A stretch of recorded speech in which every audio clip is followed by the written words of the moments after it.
Bismillahirrahmanirrahim. Assalamualaikum warahmatullahi wabarakatuh. Alhamdulillahi rabbil alamin. Alhamdulillahilladzi arsala rasulahu bil huda wa dinil haqq liyudhhirahu 'ala dini kullih wa kafa billahi shahida. Asyhadu an la ilaha illallah wahdahu la syarika lah wa asyhadu anna Muhammadan 'abduhu wa rasuluhu alladzi la nabiyya wa la rasula ba'dah. Allahumma shalli wa sallim wa barik wa an'im 'ala sayyidina Muhammad wa 'ala alihi wa sahbihi ajma'in. Rabbi shrah li sadri wa yassir li amri wahlul 'uqdatam min lisani yafqahu qawli. Subhanaka la ilma lana illa ma 'allamtana innaka antal alimul hakim wa tub 'alaina innaka antat tawwabur rahim. Hadirin hadirat Bapak Ibu sekalian yang dimuliakan Allah Subhanahu wa taala, kita bersyukur pada pagi hari ini kembali lagi Allah pertemukan kita di masjid yang sama-sama kita cintai, masjid yang kita harapkan keberkahan senantiasa turun di masjid ini, dan semoga siapapun orang yang ikut serta berkontribusi di dalam berdirinya masjid ini, mereka mendapatkan barokah dan rahmat dari Allah Subhanahu wa taala. Amin ya rabbal alamin. Salawat serta salam senantiasa kita minta kepada Allah agar selalu dicurahkan atas baginda Nabi Muhammad sallallahu alaihi wasallam. Beliaulah yang telah mengajarkan banyak hal kepada kita, mengenal Allah Subhanahu wa taala, mengenal agama ini, mengenal syariat ini. Maka di pagi hari ini kita mengkaji sejarah hidup beliau, salah satunya adalah dalam rangka untuk berterima kasih kepada beliau. Karena disebut orang yang pandai berterima kasih adalah orang yang mau mengenal siapa orang yang diterima kasihi. Itu salah satu cara kita untuk berterima kasih kepada Nabi Muhammad SAW. Suatu ketika ada seorang anak laki-laki kecil, masih sangat kecil, tapi dia sudah bisa lari-lari, sudah bisa berbicara. Anak kecil ini suatu hari sedang bermain-main di pelataran Masjid Nabawi. Anak kecil ini kemudian curi-curi pandang, nyolong-nyolong pandangan yang ternyata pandangan itu ditujukan kepada Nabi Muhammad SAW. Dan anak kecil ini adalah bukan anak dari seorang keluarga atau bukan dari keluarga muslim. Anak ini ternyata keluarganya adalah Yahudi. Dia bermain-main di pelataran masjid dengan teman-temannya. Kemudian dia sesekali melihat kepada Rasul sallallahu alaihi wasallam. Begitupun Rasul sallallahu alaihi wasallam memperhatikan, memantau anak ini, nampaknya anak ini tertarik dengan beliau. Dan saya yakin siapapun pasti tertarik dengan sosok agung Nabi Muhammad SAW, tanpa terkecuali baik itu anak Yahudi ataupun anak Islam. Ketika melihat Nabi pasti ada ketertarikan. Nah, anak ini curi-curi pandang melihat Nabi dari kejauhan, tapi untuk mendekat tidak berani, karena tentunya orang tuanya adalah musuh terbesar di zaman itu. Dan kita tahu Yahudi merupakan musuh terbesar di agama kita. Mereka sangat membenci dengan kita. Tentunya tingkatan-tingkatan kebencian yang mereka tanamkan di hati mereka itu bertaraf berbeda-beda. Ada yang sangat benci, ada juga yang bencinya itu tidak terlalu tinggi. Bapak Ibu sekalian rahimakumullah, anak ini sesekali melihat Nabi dan Nabi sesekali melihat kepada anak ini. Sampai akhirnya Beberapa hari anak ini tidak nampak bermain-main dengan teman-temannya lain. Lalu Nabi Shallallahu Alaihi Wasallam bertanya kepada teman-temannya, anak itu di mana? Kok sudah tidak terlihat? Biasanya bermain-main dengan kalian di sini. Mereka mengatakan, ya Rasulullah, anak itu sakit, sedang sakit. Bagaimana perasaan Rasul? Apakah dibiarkan begitu saja? Ternyata disinilah Allah tunjukkan kepada kita bahwasanya rahmatnya Nabi itu luas. Rahmat Nabi itu tidak hanya mencakup orang-orang beriman saja, tetapi juga meliputi seluruh makhluk. Bahkan yang orang kafir pun dapat rahmatnya Nabi. Nanti di padang mahsyar, orang-orang kafir pun akan mendapatkan syafaat ini, asy-syafa'atul udzma, di mana orang-orang itu meminta agar segera dibangkitkan hari penghitungan. Sebagian orang kafir bilang, ya Allah, tolong istirahatkan kami dari kondisi seperti ini, meskipun kami harus ke neraka. Mahsyar itu mengerikan sekali, Pak. Ada yang berkeringat sampai keringatnya menutupi hidup, dan itu sangat menyiksa. Sampai-sampai orang kafir bilang, ya Allah, tolong bebaskan kami dari kondisi seperti ini, meskipun harus ke neraka. Disangkanya neraka lebih baik daripada mahsyar. Itu saking payahnya pada hari itu. Nah, salah satu supaya kita terhindar dari kondisi seperti itu, ada 7 hal. Salah satunya adalah ketika kita berinfak, tangan kanan yang infak, tangan kiri nggak tahu. Ikhlasillahi ta'ala. Maka kemudian Nabi Shallallahu Alaihi Wasallam menjenguk anak ini, Pak Haji. Dibesuk, dijenguk, masuk ke rumah keluarga Yahudi. Maka dilihatnya anak ini rupanya sedang mendekati syakarat. Sudah terlalu parah sakitnya, Pak. Sama Nabi dipegang, disentuh, lalu mengatakan kepada anak ini, nah, masuk Islamlah. Ditawari Islam, nah, bersyahadatlah. Anak ini masih sempat-sempatnya menoleh kepada bapaknya. Intinya minta izin, ya. Karena kalimat-kalimat sudah tidak mampu diucapkan. Betapa payah kondisi anak itu pada hari itu. Dia hanya menoleh, memalingkan wajahnya kepada ayahnya, meminta izin. Dan ayahnya pun tahu, oh, anakku ini berarti sedang minta izin, minta restu kepada. Apa kata ayahnya? Ya waladi, ati' Abul Qasim. Wahai anakku, ikutilah Abul Qasim. Abul Qasim itu siapa, Pak? Nabi Muhammad Shallallahu Alaihi Wasallam. Nabi Muhammad yang punya anak namanya Al-Qasim. Abul Qasim berarti ayahnya si Qasim, bapaknya Qasim.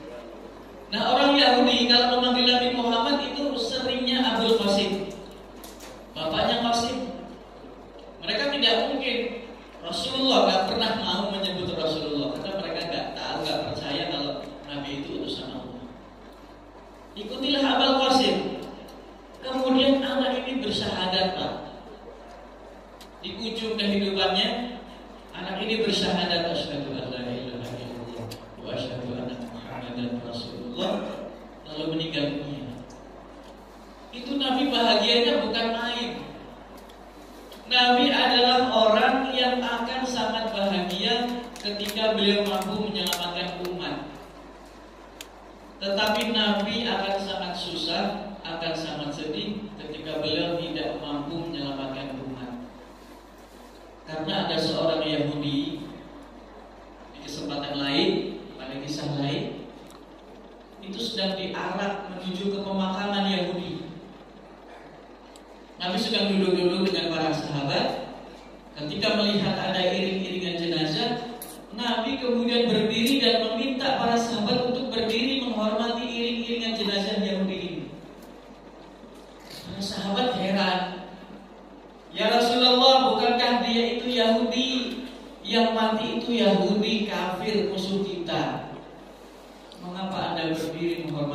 dan Anda memerintahkan kepada kami untuk melakukan hal yang sama. Belum lagi Nabi menjawab pertanyaan para sahabat. Para sahabat melihat tubuh Nabi bergoncang, bergetar hebat, bukan karena turun wahyu, karena beliau sedih dan menangis dengan tangisan bikasratil buka, bisyiddatil buka, dengan tangisan yang sangat dahsyat. Para sahabat nambah heran lagi, kenapa Nabi sampai sebegitunya? Inilah lagi-lagi rahmat Nabi itu luasnya mencakup ke seluruhnya, tidak hanya ke orang-orang beriman. Orang Yahudi pun dapat rahmatnya, bahkan hewan-hewan, tumbuhan, alam semesta ini mendapatkan rahmatnya Nabi Shallallahu Alaihi Wasallam. Nabi kemudian mengatakan, wahai para sahabatku, hari ini telah hilang, telah luput dari tanganku orang yang bisa aku selamatkan dari nerakanya Allah Subhanahu wa Ta'ala. Itu orang Yahudi mati ditangisi. Kenapa? Aku gak bisa lagi berkesempatan menyelamatkan orang itu. Kalaulah orang itu masih hidup seperti anak kecil tadi dalam kondisi syakarat dan masih hidup, aku bisa berkesempatan masuk Islam lah, selamat.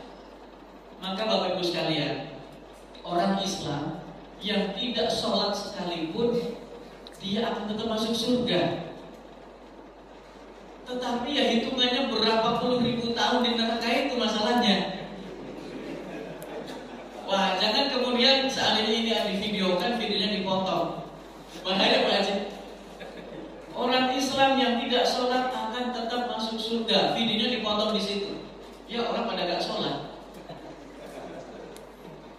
Masalahnya berapa puluh ribu tahun disepuh di dalam neraka. Karena kalimat la ilaha illallah itu sangat mahal. Sangat mahal, sangat berharga. Sehingga meskipun dia sudah dibakar begitu lama di neraka, tetap akan diangkat. Allah tidak rela ada kalimat suci itu berada di dasar neraka. Ya, cuma itu tadi Pak, lamanya itu.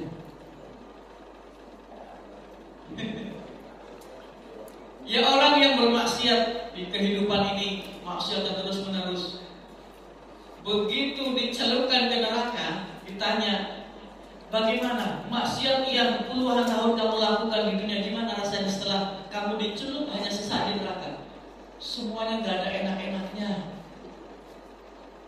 Kemudian orang yang beramal, amal soleh di dunia ini berpuluh-puluh tahun, baru diperlihatkan surga, dimasukin dikit ke surga, ditanya gimana susah payahnya kamu beramal soleh, bangun malam, puasa sunnah dan sebagainya. Susah gak itu?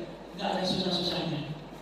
Kalau yang aku dapatkan adalah seperti ini, ibadah yang aku lakukan, ketaatan yang aku lakukan, itu gak ada yang susah. Langsung dapat hasil sebesar itu. Begitupun maksiat yang dilakukan bertahun-tahun, begitu dicelup dikit aja di neraka. Gak ada enak-enaknya maksiat di dunia kalau ternyata hasilnya seperti itu. Bapak Ibu hadirin hadirat sekalian yang dirahmati Allah Subhanahu wa Ta'ala. Tadi imam kita membaca surat tentang innamal mu'minuna idza dzukirallahu wajilat qulubuhum wa idza tuliyat 'alaihim ayatuhu zadatuhum imana. Nah, terkadang yang seperti ini kadang nempel di kita, kadang juga luput dari kita, Pak Haji. Jika disebut asma Allah zadatuhum imana atau wajilat qulubuhum, hatinya bergetar. Kadang memang ada tuh. Pada momen-momen tertentu asma Allah disebut, kita hatinya itu terasa disentuh. Tapi ada kalanya pun tidak bisa kita rasakan. Tergantung kondisi batin kita masing-masing. Meskipun mungkin ada puluhan orang di belakang imam tadi, ada yang tersentuh, ada yang tidak, ada yang sentuhannya kuat, ada yang tidak. Dan kita masing-masing pasti punya pengalaman pribadi yang seperti itu. Dibacakan ayat, bertambah imannya. Para sahabat ketika dibacakan ayat, bertambah iman mereka. Kalau kita, ya kadang bertambah, kadang malah seperti gak ada efek. Bukan ayatnya yang salah, bukan. tapi wadahnya memang yang belum dipersiapkan.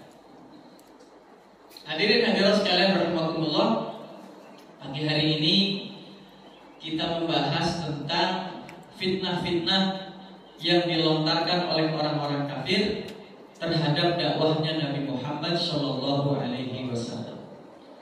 Pertama, mereka menghina, kemarin sudah kita bahas, menghina, merendahkan, melecehkan, mendustakan. Wahai Muhammad, kamu kan sama seperti kami, manusia biasa. Kenapa kamu yang dipilih Allah? Memangnya Allah tidak punya orang lain untuk menunjuk utusannya? Kamu kan yatim. Bahkan kamu ini yatim sejak kamu dilahirkan. Bapak sudah tidak ada. Waktu lahir sudah tidak ada seorang ayah. Dan hidupmu pun susah, membebala kambing macam-macam. Kok Allah pilih kamu? Memangnya Allah nggak punya orang lain apa? Itu dihina begitu. Kata mereka, kami nggak percaya ada hari kebangkitan. Allah jawab semua di Al-Quran itu. Allah jawab semua. Bahkan ketika mereka sombong, itu mah asatirul awalin, kisah-kisah orang terdahulu yang bisa dipelajari, sihir yang bisa dipelajari. Baiklah, kalau memang tuduhan kalian seperti itu, fa'tu bi suratin min mithlih wad'u syuhada'akum min dunillah. Kalau begitu, kumpulkan seluruh ahli bahasa, buatlah satu surat saja yang menyerupai dengan Al-Quran. Kalau bisa lakukan, tapi jangan ikut sertakan Allah. Allah jangan kamu ajak. Yang diajak cukup teman-temanmu yang mendustakan ayat-ayat Allah. Kumpulkan mereka, kerahkanlah seluruh potensi kemampuan mereka, membuat satu surat yang sama. Gak sanggup juga Pak Haji. Kalau begitu satu ayat, kan tantangan terakhir satu ayat. Allah menantang satu ayat. Satu surat gak sanggup, ya sudah satu ayat aja. Satu ayat pun mereka gak sanggup membuat serupa dengan Al-Quran, mereka tidak sanggup melakukan. Tapi mereka masih saja menuduh. Nah, itu kan sihir yang dibuat-buat oleh Nabi. Nah, yang kedua, meniupkan keraguan-keraguan, kemarin sudah kita bahas juga. Yang ketiga, setelah menghina, melecehkan, merendahkan, membuli, meniupkan keraguan-keraguan, hari kebangkitan mereka gak percaya, nubuah tidak percaya, Allah apalagi mereka gak percaya, dan mereka lakukan selama berbulan-bulan, rupanya tidak memiliki efek apapun terhadap dakwahnya Nabi Muhammad SAW. Nabi tidak mengendorkan sama sekali dakwahnya, bahkan semakin kencang. Maka yang mereka lakukan berikutnya adalah menganiaya, mulai main fisik.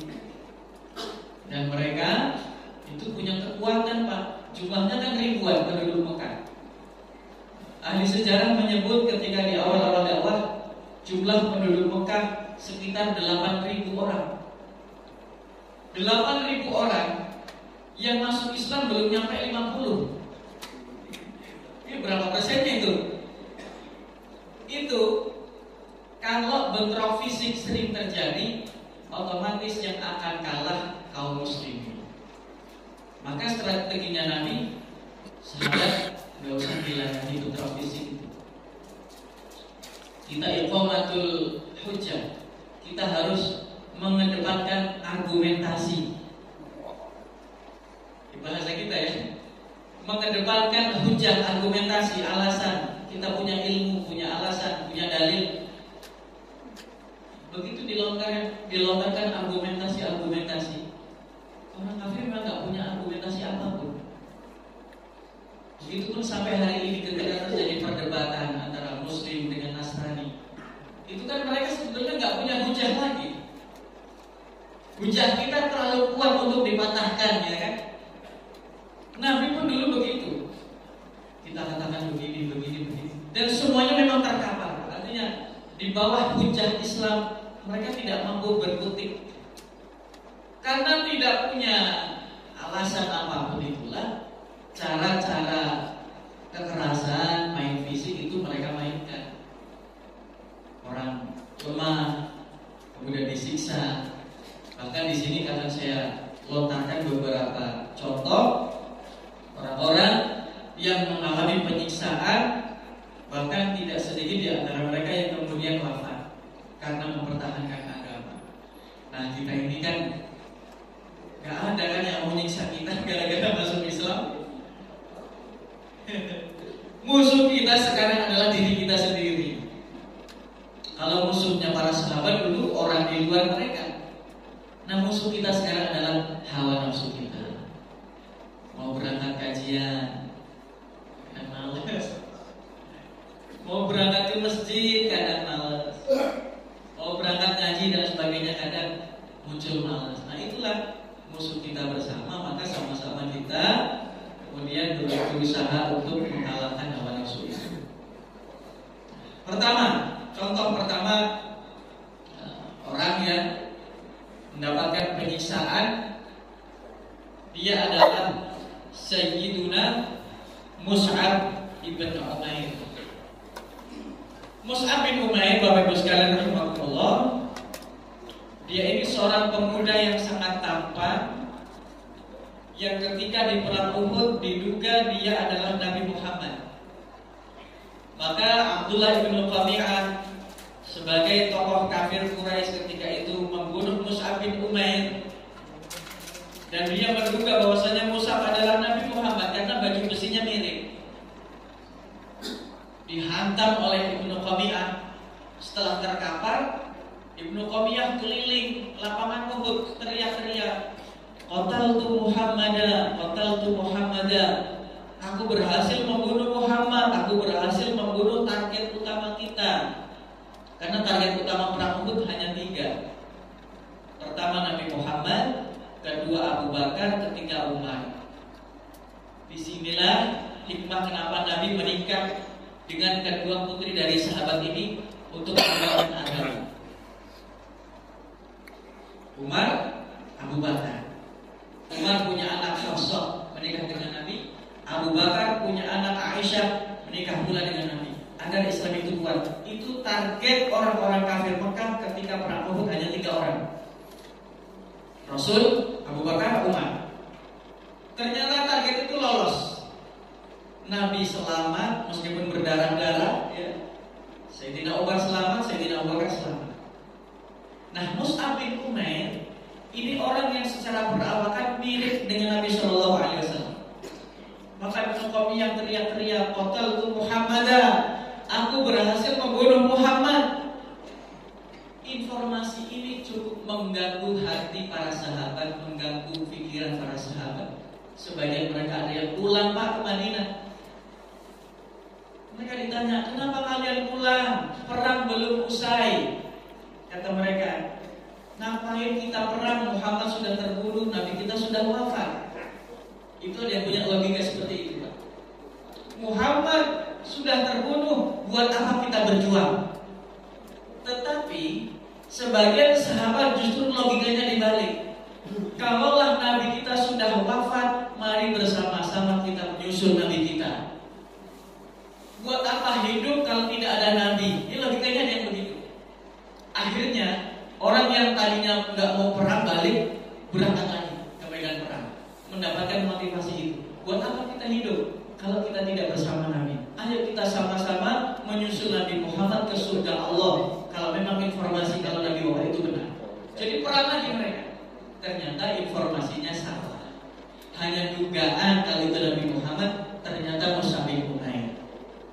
Mus'ab bin Umair laki-laki yang sangat tampan. Gadis-gadis Mekah semuanya ingin, semuanya berharap agar menjadi istrinya. Saking gantengnya beliau, Pak. Itu orang tuanya kalau membeli pakaian itu kelasnya kelas impor. Jadi beli pakaian dari Yaman, dari mana jubahnya, minyak wanginya pun racikan khusus, tidak dijual di pasaran. Racikan khusus untuk anakku Mus'ab bin Umair. Ibunya ini paling memanjakan Mus'ab. Suatu hari Mus'ab ini dari jauh melihat Nabi sedang pengajian, Pak Haji. Lagi pengajian, dan dia langsung tertarik, akhirnya masuk Islam. Yang paling terpukul ibunya. Ibunya kan masih musyrik. Terpukul dia. Lalu dia kemudian memutuskan, Mus'ab, kalau kamu tidak mau kembali ke agama nenek moyangmu, seluruh fasilitas yang pernah aku berikan kepadamu akan aku hentikan. Jubah yang baik, pakaian yang indah, parfum yang harum akan aku hentikan. Mus'ab nurut aja. Baik, kalau memang ibu seperti itu, aku lebih cinta dengan agama ini daripada semua fasilitas itu. Diputus, Pak, betul. Dan itu lama. Ibunya memutus itu sampai lama, sampai dalam kitab ini disebutkan kulitnya Mus'ab mengelupas seperti mengelupasnya kulit ular. Artinya, Pak, sudah nggak lagi pakai skincare. Iya, ibu-ibu, udah nggak lagi perawatan, nggak ada lagi skincare. Kulitnya kering, Pak. Disinilah Nabi ketika melihat Mus'ab dalam kondisi yang seperti itu, beliau meneteskan air mata. Sedih sekaligus bangga dengan umatnya yang seperti itu. Mus'ab, dulu kamu begini, dulu kamu tidak seperti ini. Seluruh fasilitas diberikan oleh ibumu. Sekarang aku lihat bajumu, jubahmu penuh dengan tambalan, kulitmu seperti ini. Tapi Mus'ab tetap bangga dengan agama ini. Fasilitas ditutup dan kondisinya sampai seperti itu, Mus'ab pun tidak kemudian kecewa. Beliau tetap bangga dengan apa yang beliau terima. Mus'ab adalah dai yang tidak membosankan ketika berbicara.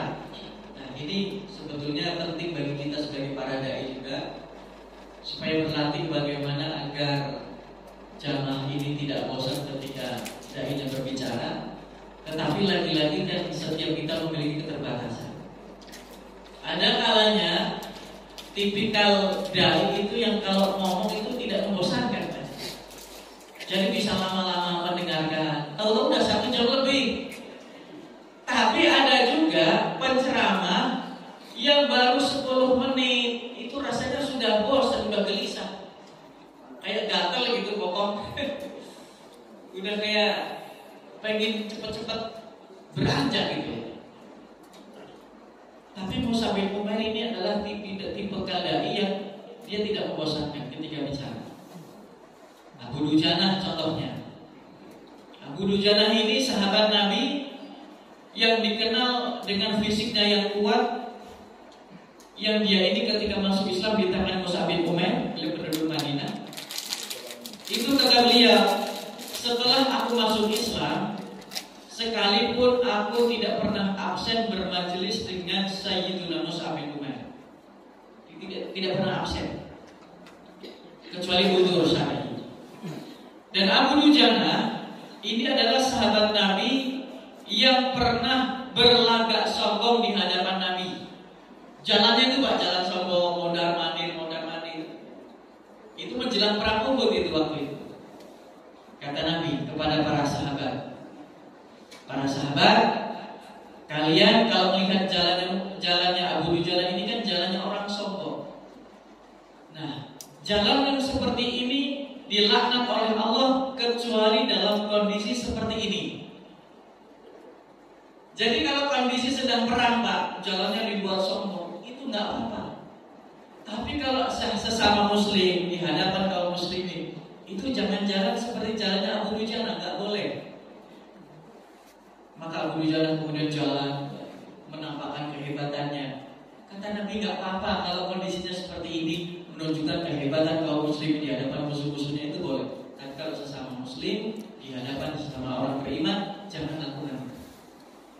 Mus'ab bin Umair mendapatkan berbagai macam siksaan, salah satunya tadi fasilitas dihentikan sampai beliau kulitnya mengelupas seperti mengelupasnya kulit ular.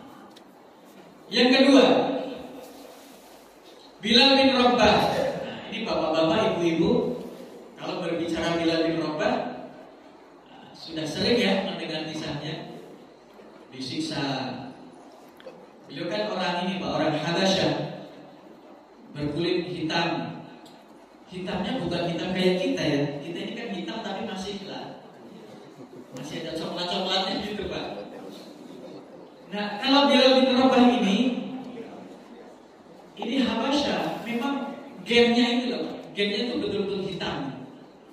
Yang pernah haji, pernah umrah pasti pernah melihat sahabat-sahabatnya Bilal itu. Memang betul-betul hitam. Yang putih hanya telapak tangan dan kaki juga gigi. Itu ya Pak Haji ya. Itu memang gennya begitu. Bilal itu seperti itu Pak, sangat hitam. Dan biasanya pasangannya tuh rambutnya ya, rambutnya itu betul-betul keriting dan keritingnya sangat lembut.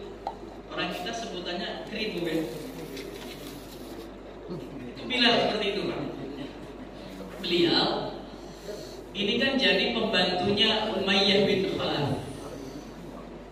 Umayyah bin Khalaf ini pedagang besarnya Mekah, juragan.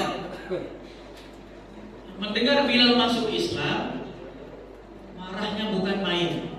Umayyah bin Khalaf, dia kemudian memanggil budak yang lain untuk mencambuk Bilal.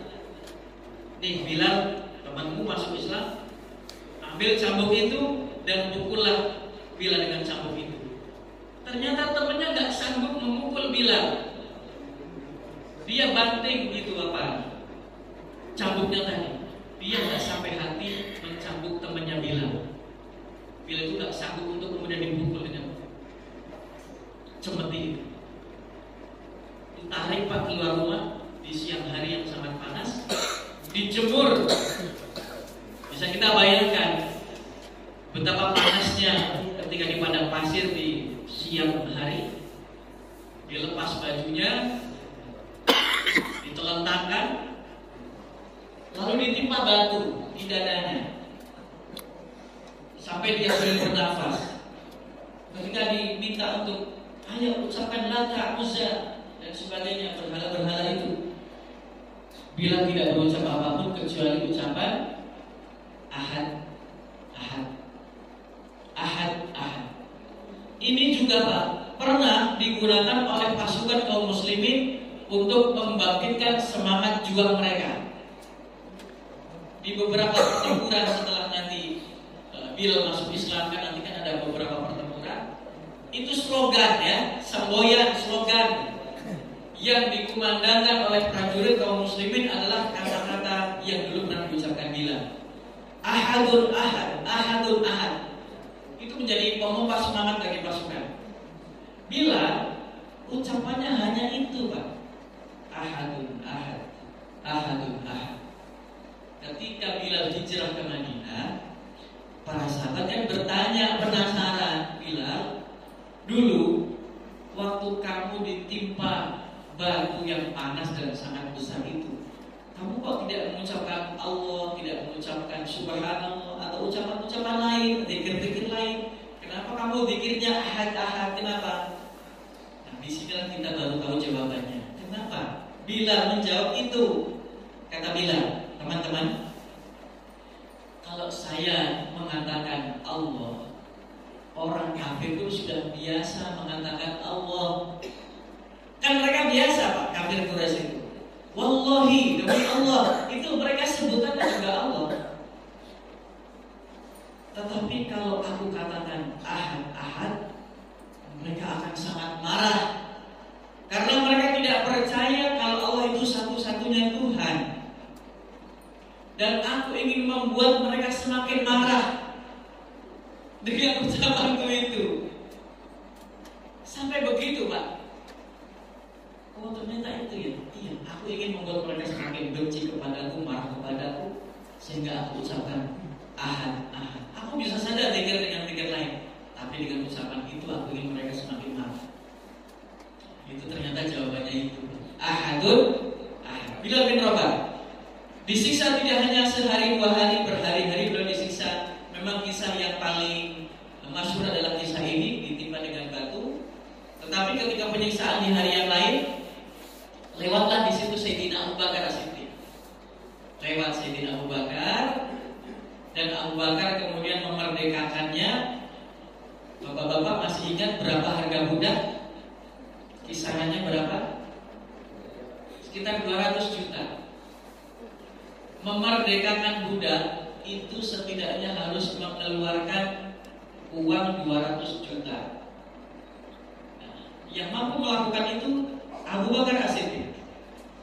Dan beliau tidak hanya memerdekakan satu orang budak, beberapa budak yang masuk Islam kemudian disiksa, beliau merdekakan 200 juta, 200 juta, 200 juta. Dan bagi Abu Bakar As-Siddiq, itulah bentuk kepedulian beliau dengan harta. Bapak-bapak, ibu-ibu, kalau cinta dengan harta, bawalah sampai mati. Bagaimana caranya membawa harta kita sampai mati? Bukan dikubur, bukan. Senang sama motor, motornya dikubur juga, bukan begitu. Kalau kita cinta dengan harta kita, bawalah sampai mati dengan cara diinfakkan untuk agama Allah. Itu. Abu Bakar As-Siddiq pun begitu, cinta dengan harta dibawa sampai mati dengan cara memerdekakan budak, menginfakkan seluruh hartanya dan sebagainya. Bila dimerdekakan, bahkan ada satu kisah, ada budak yang sedang disiksa. Itu sama Abu Bakar dimerdekakan, terjadi negosiasi, Pak Haji. Berapa nih harga budak ini? 150 juta misalnya. Ditawar sekian. Begitu dibayar ternyata cuma 75 juta nanya misalnya. Begitu sudah deal dibayar, yang menjual budak itu bilang, Abu Bakar, sebetulnya harga budak yang kamu bayar itu harusnya hanya 15 juta. Kamu berani bayar ke saya 75 juta. Kamu sebetulnya rugi. Ini tujuannya untuk melemahkan semangat jualnya Abu Bakar. Waduh, saya kecewa. Harapannya kecewa, Pak. Harapannya kecewa. Loh, kamu kok begitu? Harga 15 juta, kamu jual 75 juta, kan kamu rugi. Harapannya sebegitu. Apa kata Abu Bakar As-Siddiq? Pak, kalaulah harga budak itu 300 juta, 600 juta pun aku bayar. Itulah hebatnya Abu Bakar itu. Dia tidak kecewa dengan uang yang sudah dia keluarkan untuk agama Allah. Justru dengan dinaikkan, Pak, untuk merendahkan orang yang ngomong tadi. Kalaulah harga budak itu 300 juta, 600 juta pun siap aku bayar. Apalagi cuma 15 juta. Intinya, Pak, uang itu bagi Abu Bakar berada di tangannya, bukan di hatinya. Kayak mana gak saya, yang penting untuk agama Allah Subhanahu wa Ta'ala. Itu Bilal bin Rabah. Nah, Bilal bin Rabah dengan Umayyah bin Khalaf itu kan antara majikan dengan bawahannya. Ketika terjadi perang Uhud, Umayyah bin Khalaf ditawan oleh Abdurrahman bin Auf. Ini nama-nama terkenal nih, sahabat senior semua nih. Abdurrahman bin Auf, Bilal bin Rabah. Itu menjadi tawanannya Abdurrahman bin Auf. Ditangkap. Begitu Bilal melihat ternyata berada di tangannya Abdurrahman, Bilal segera mengejar itu. Sebelum menghadap Nabi Muhammad, Bilal harus segera menangkap Umayyah bin Khalaf. Kata Abdurrahman, jangan, ini tawanan saya, jatah saya. Akan saya hadapkan kepada Nabi Muhammad, keputusannya bagaimana, terserah komandan tertinggi nanti. Oh, kata si Bilal bin Rabah, Sayyidina Bilal bin Rabah mengatakan, gak bisa.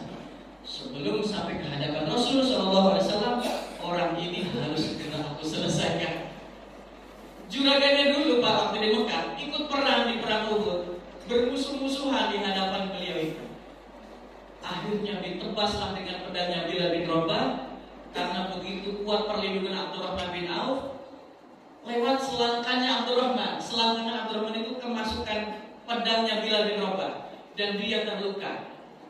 Abdurrahman bin Auf sempat terluka, Pak, kena sabetan pedangnya Bilal bin Rabah.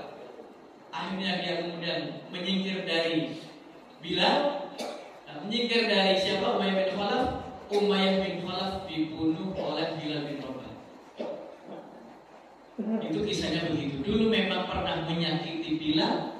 Sekarang begitu Bilal sudah beragama Islam, sudah berjuang, justru Bilal yang kemudian membunuh kehidupannya begitu. Dan Rasul mendapatkan mukjizat dari Allah Subhanahu wa taala. Sebelum perang itu Rasul sudah diperlihatkan di mana bangkai-bangkai para kafir Quraisy itu sudah diperlihatkan Allah. Mohon maaf, bukan perang Badar. Di perang Badar. Kata Rasul, nanti Umayyah bin Khalaf akan tergeletak di sini. Itu Pak, perang belum lagi dimulai. Tapi Allah sudah tampakkan korban-korbannya nanti di sini. Abu Jahal nanti dia tersungkur di sini. Abu Jahal. Abu Lahab kebetulan gak ikut Pak Haji. Dia selamat. Dia tahu bahwasanya pasti kalah nih. Akhirnya dia kan mengutus pembantunya untuk berangkat. Diutus pembantunya berangkat. Dan pembantunya pun nampaknya juga ikut tewas di sini. Umayyah akan tergeletak di sini. Utbah bin Rabi'ah di sini. Al-Walid di sini. Semuanya tokoh-tokoh besarnya sudah digambarkan oleh Allah dan itu diperlihatkan kepada Allah dan diperlihatkan oleh Allah kepada Nabi di perang Badar itu. Termasuk Umayyah bin Khalaf tewas di pedangnya Bilal bin Rabah. Yang ketiga, Suhaib bin Sinan Ar-Rumi. Suhaib bin Sinan Ar-Rumi ini sebetulnya bangsa Arab. Dia orang Arab asli, tetapi karena sejak kecil ditawan oleh orang Romawi, akhirnya menjadi Ar-Rumi. Ar-Rumi itu artinya orang Romawi, padahal aslinya orang Arab. Ditawan dan dia menjadi orang yang tidak memiliki apa-apa ketika memasuki Mekah. Lalu dia berbisnis di kota Mekah, berdagang dan sebagainya. Akhirnya Suhaib ini menjadi orang yang kaya raya. Hasil bisnisnya menjadi orang yang kaya raya. Nah, begitu dia masuk Islam, dia kan pengen hijrah ke Madinah. Begitu dia hijrah, di perbatasan kota itu dihadang oleh orang-orang kafir. Suhaib, kamu mau kemana? Aku mau hijrah menuju Rasul Sallallahu Alaihi Wasallam. Kamu nggak bisa begitu. Kamu adalah orang yang ketika masuk ke negeri ini adalah orang yang tidak punya apa-apa. Begitu kamu masuk ke negeri kami, negeri Mekah, kamu berdagang, berbisnis, transaksi jual beli dan sebagainya, dan sekarang kamu menjadi orang kaya raya. Kamu nggak bisa keluar begitu saja. Lalu mau kalian apa? Kata Suhaib.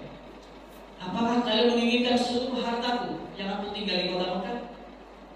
Kata mereka, iya. Kalau kamu masuk dalam kondisi miskin, kamu keluar juga dalam kondisi miskin. Apa kata Suhaib? Baiklah, kalau memang itu kemauan kalian, seluruh harta yang aku perjuangkan selama ini aku serahkan kepada kalian. Yang penting aku menuju Madinah dengan selamat. Itu langsung Pak, hartanya habis seketika itu juga. Hartanya diambil alih oleh orang kafir dan Suhaib tetap berangkat. Yang penting Islamnya tetap ada, tetap bisa bertemu dengan Nabi Muhammad SAW. Sebelum Suhaib sampai Madinah, Rasul sudah tahu dialog tadi itu. Suhaib datang, Suhaib, Robi hati jalan ya Suhaib. Sungguh, Robi hati ya Suhaib. Keuntunganmu luar biasa wahai Suhaib terhadap jual beli yang telah kamu lakukan. Orang-orang pada nggak tahu jual beli apa maksudnya. Ternyata jual beli tadi Pak, harta dunia ditukar dengan hidayah. Jadi harta dunia itu tidak dianggap apa-apa karena memang tidak ada harganya dibanding hidayah. Maka Bapak Ibu sekalian, kita yang memiliki keterbatasan harta perekonomian itu sebetulnya nggak ada apa-apanya Pak dibanding hidayah yang Allah berikan kepada kita. Hidayah itu sangat mahal, nggak bisa dibayar Pak, nggak bisa diukur dengan harga, nggak bisa. Hidayah mau datang ke masjid, hidayah mau sholat berjamaah, hidayah amal-amal saya yang lain itu luar biasa. Jangan itu dianggap sebagai satu kerugian, anggaplah itu sebagai satu kenikmatan yang Allah berikan kepada kita. Alarmnya belum berbunyi, itu tandanya masih lanjut Pak Haji ya. Saya tuh kadang sambil dengar-dengar juga, alhamdulillah.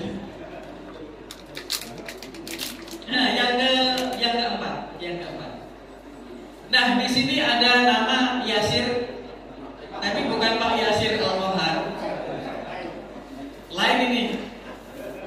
Ini ada keluarga Yasir radhiyallahu anhu yang bapak, ibu dan anak masuk Islam di awal-awal dakwah.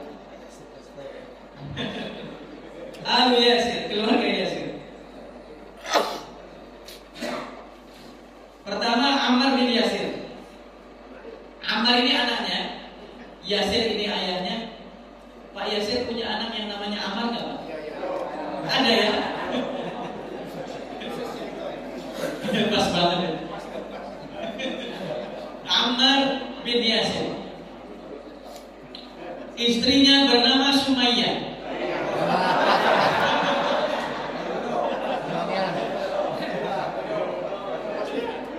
Pas ya.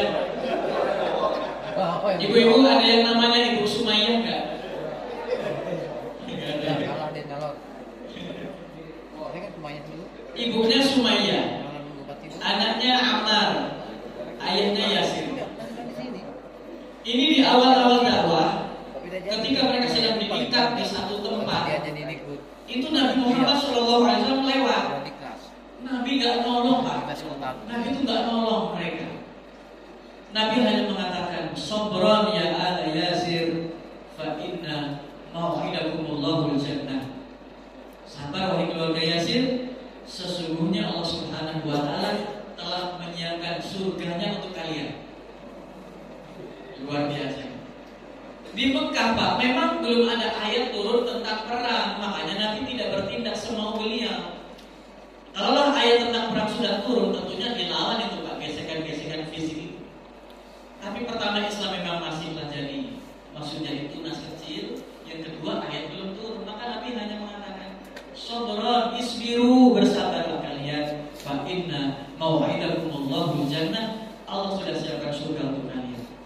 Sumayyah itu Pak disiksa sama, setahu saya Umayyah bin Khalaf tadi nih pelakunya. Disiksa sampai mohon maaf ditombak kemaluan Sumayyah hingga tembus ke perutnya. Siksaan macam apa ini? Ini kan kalau kita bayangkan, wah enak ya hidup di zaman Nabi. Mendengar kisah ini, nggak jadi kayaknya hidup di zaman Nabi. Itu Pak harus sebanding memang Pak. Kalau kita ingin menyusun derajat mereka, setidaknya ujian yang kita terima pun yang setidaknya agak mirip dengan mereka. Ujian-ujian yang kita terima kan ringan-ringan saja. Nah mereka itu Pak berat ujiannya Pak. Ditombak sampai tembus. Suruh mengatakan Latta, Uzza, Manat, Hubal, nama-nama berhala disebut. Itu Sumayyah nggak mau, sekedar menyebut aja nggak mau. Bahkan meludahi wajah Umayyah bin Khalaf. Punya izzah, punya kemuliaan. Budak, orang miskin bisa meludahi bos besar. Itu kan kalau nggak dalam Islam nggak ada itu. Dia punya izzah, punya kemuliaan, harga diri yang sangat luar biasa. Akhirnya marah Umayyah ditombak sampai tembus dan meninggal dunia. Dan inilah ibu wanita pertama yang mati syahid di dalam Islam, Sumayyah, ibundanya Ammar. Giliran sekarang Sumayyah sudah wafat, tinggal ayahnya Yasir disiksa dan sebagainya. Karena siksanya yang begitu berat, akhirnya beliau meninggal dunia. Nah, nasib Ammar ini gimana? Anak ini, anak remaja masih remaja, melihat ibunya meninggal dalam kondisi seperti itu di hadapan kedua matanya, melihat ayahnya disiksa seperti itu di hadapan wajahnya. Apalagi kita bayangkan dengan peristiwa itu? Gak kebayang Pak, benar gak kebayang. Saya gak kebayang melihat ayah ibunya disiksa begitu sampai meninggal. Iya kan? Lah kita lihat mungkin ada yang pernah punya pengalaman dibegal, itu aja kasihan bukan main. Apalagi ini tidak dibegal, ini betul-betul disiksa di hadapan anak kandung. Maka begitu melihat dua orang tuanya meninggal di hadapannya, Ammar kan dipaksa untuk murtad. Akhirnya dia pura-pura murtad. Dia menghina Nabi Muhammad. Muhammad begini. Aku siap keluar dari agama Islam. Dijunjung tinggi nama-nama berhala itu.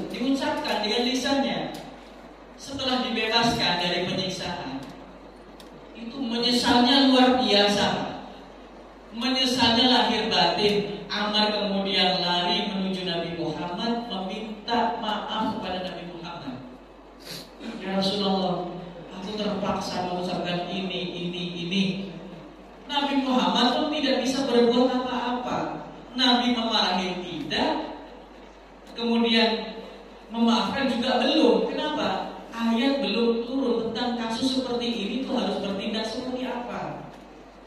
Turunlah ayat surat An-Nahl ayat 106. An-Nahl. An-Nahl itu artinya lebah. An-Nahl. Allah Subhanahu wa taala berfirman, "Man kafara billah min ba'di imanihi illa man ukriha wa qalbuhu mutmainnun bil iman." Orang yang keluar dari agama Islam ukriha, karena terpaksa, itu tidak mendapatkan dosa. Ammar bin Yasir tenang, kamu nggak dosa. Wa qalbuhu mutmainnun bil iman. Allah tahu hati kamu itu masih dalam iman. Allah tahu lisan memang mengucapkan itu, tetapi Allah tahu hatimu tetap dalam iman. Itu Allah nggak murka, Allah tidak menganggap kalau itu perbuatan dosa. Ammar, besok-besok kalau kamu disiksa lagi sama mereka, ucapkan hal yang sama. Suruh pura-pura murtad. Bilang aja Muhammad jelek, Muhammad ini, bilang itu hebat, Hubal itu adalah Tuhan dan sebagainya. Ucapkan saja. Allah sudah menjamin kalau hatimu itu tenang dalam iman. Dan ini Pak, sampai Ammar wafat tetap dalam kondisi beriman. Inilah mukjizat Al-Quran, salah satunya di sini. Kalaulah mukjizat Al-Quran itu tidak sampai dalam batas ini, kan bisa jadi sebelum wafat Ammar murtad, kan bisa jadi. Menunjukkan kalau ini Al-Quran tidak bisa diganggu. Allah sudah katakan hatinya beriman, meskipun lisannya tidak beriman, tetap dia akan beriman selama-lamanya. Ammar bin Yasir ketika wafat pernah mendapatkan nasihat dari Nabi, wahai Ammar, sebelum wafat nanti adalah minuman yang terakhir paling akan kamu teguk adalah segelas susu. Jadi waktu Nabi masih hidup, Ammar pernah dapat nasihat dari Nabi bahwasanya sebelum Ammar wafat, minuman terakhir yang diminum di atas muka bumi adalah segelas air susu. Maka waktu Ammar sebelum wafat itu, dia meminta kepada para sahabat untuk menyiapkan air susu. Para sahabat sempat heran, kenapa harus segelas susu? Ambilkan dulu. Diambilkan Pak, diminum sama Ammar bin Yasir, beliau ini. Setelah itu meninggal dunia. Ternyata dulu Nabi pernah bersabda khusus kepada Ammar bahwasanya minuman terakhir yang kamu minum sebelum wafat adalah segelas air susu. Ini berarti kan mukjizat. Jadi mukjizat itu ada yang bentuknya benda, ada yang bentuknya ucapan. Ini termasuk mukjizat dari sisi ucapan. Ucapan Nabi Muhammad mengatakan begitu, beliau wafat, terbukti betul. Itu Ammar bin Yasir. Yang kelima, Abu Fakihah, nama aslinya Aflah. Beliau ditelanjangi, ditidurkan di atas pasir yang sangat panas, kemudian dicekik lehernya, ditarik, lalu dimerdekakan. Siapa yang memerdekakan? Lagi-lagi beliau tadi, ayahnya Aisyah, Abu Bakar As-Siddiq, dimerdekakan lagi oleh Abu Bakar As-Siddiq. Khabbab bin Al-Arab, seorang pandai besi yang juragannya itu adalah seorang wanita, mendengar Khabbab masuk Islam, itu ada besi yang biasa ditempelkan di besi itu ditempelkan di kepalanya Khabbab sampai terbakar sebagiannya. Tidak hanya itu, beliau kemudian dipanggang di atas api sampai punggungnya melepuh sehingga mengeluarkan lemak. Dan kata Khabbab, api itu belum padam sebelum punggungku mengeluarkan air. Jadi air itu Pak sampai padam karena air yang keluar dari tubuhnya Khabbab bin Al-Arab. Itu pun sempat dimarahi Nabi ketika lapor, ya Rasulullah, angkat tanganmu, doakan mereka kehancuran mereka, kemenangan untuk agama kita. Kata Nabi, kamu baru dapat kayak gitu saja sudah mengeluh dan sebagainya. Ingat, ada umat sebelum umat terdahulu mendapatkan penyiksaan yang lebih dari itu, tetapi mereka tetap dalam agamanya. Sabar saja, wahai khobar. Wah, kalau tidak begitu kan gimana kira-kira? Orang lagi kesakitan malah disalahkan ya. Bukannya Nabi angkat tangan tapi malah dimakan. Nah ini kadang memang Nabi seperti ini Pak. Dengan orang yang Islamnya sudah lama, itu Nabi aturannya tegas, ketat. Tapi kalau dengan mu'alaf, itu Nabi emangnya mandi saya Pak. Di saya pernah itu Usamah bin Zaid dulu. Alhamdulillah. Usamah bin Zaid waktu perang pernah membunuh orang yang sudah mengucapkan kalimat tauhid. Bapak-bapak pernah dengar kisahnya?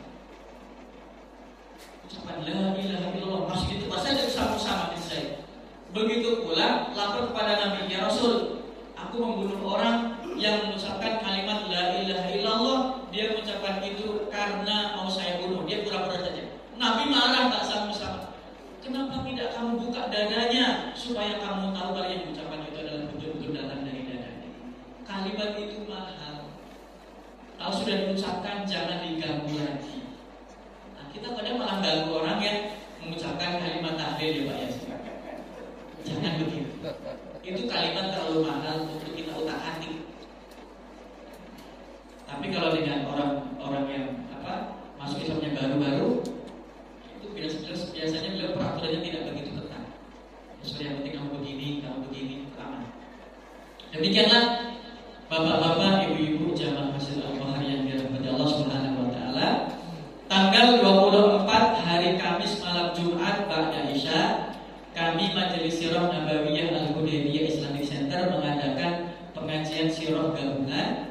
Barangkali bapak-bapak ada yang berkesempatan hadir, silakan hadir.